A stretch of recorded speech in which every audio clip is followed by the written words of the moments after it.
دیکھیے، ہر ذی شعور انسان کے لیے سب سے پہلا مسئلہ جو دنیا میں آتا ہے وہ یہ ہے، میں کون ہوں، کہاں سے آیا ہوں، یہ کائنات کیا ہے؟ آیا یہ ہمیشہ سے ہے یا ہمیشہ رہے گی، یا یہ کہ کسی وقت کریٹ کی گئی ہے، تخلیق کی گئی ہے اور کسی وقت ختم بھی ہو جائے گی؟ اگر کریٹ کی گئی تو کریٹر کون ہے، خالق کون ہے؟ میرا اس کے ساتھ رابطہ کوئی ہو سکتا ہے؟ نہیں ہو سکتا۔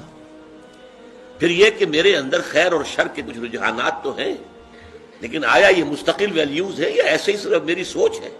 نتھنگ از گڈ اور bad, only thinking makes it so, یا کچھ اور معاملہ ہے؟ علم کیا ہے، کہاں سے علم حاصل کریں؟ یہ فلسفے کے بڑے چوٹی کے مسائل ہیں۔ ایپسٹیمولوجی ہے، ایتھکس ہے، اور یہ کہ میٹا فزکس ہے۔ یہ تمام مسائل دنیا میں آتے ہیں ہر باشعور انسان کے۔ یہ دوسری بات ہے کہ اکثر لوگ بے شعور ہوتے ہیں۔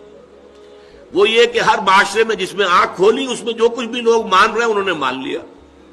100 خداؤں کو مان رہے ہیں، 100 کو مان لیا، چلو گاڑی چلاؤ۔ کوئی جو بھی ان کے تصورات اور عقائد اختیار کر لیا اور چل پڑے، بھیڑ چال۔ لیکن یہ کہ ہمیشہ آپ نے دیکھا کچھ نہ کچھ لوگ دنیا میں ایسے رہے کہ جنہوں نے محض اس وجہ سے کسی شے کو ماننے کے لیے تیار نہیں ہوئے کہ چونکہ لوگ مانتے ہیں۔ They wanted to know it for themselves۔ ہم خود تحقیق کریں گے، تفتیش کریں گے، غور و فکر کریں گے۔ اب اس میں سوچئے، اگر کسی کا دل ان سوالات کے ان جوابات پر مطمئن ہو جائے جو انبیاء کرام نے دیے۔ انبیاء کرام نے کیا جواب دیے؟ سب نے دیا ایک ہی جواب، سب کا۔ شریعتیں مختلف ہیں، منہاج مختلف ہے، ان سوالوں کا جواب ایک ہی ہے۔ یہ کائنات نہ ہمیشہ سے ہے نہ ہمیشہ رہے گی۔ ایک وقت معین پر اس کی تخلیق ہوئی ہے، ایک اجل مسمى، ایک وقت معین تک کے لیے۔ اس کا ایک خالق ہے اللہ، وہ واحد ہے اپنی ذات میں، صفات میں کوئی شریک نہیں اس کے۔ لا ضد له ولا ند له ولا مثل له ولا مثال له ولا مثيل له، کوئی اس جیسا نہیں۔ ولم يكن له كفوا احد، لم يلد ولم يولد۔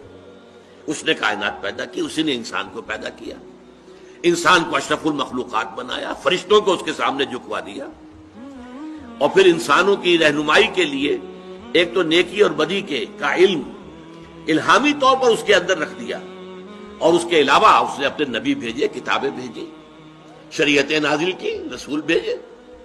ان سارے جوابات کو مان لینا جو ہے یہ پہلا قدم ہے جس کا نام ایمان ہے۔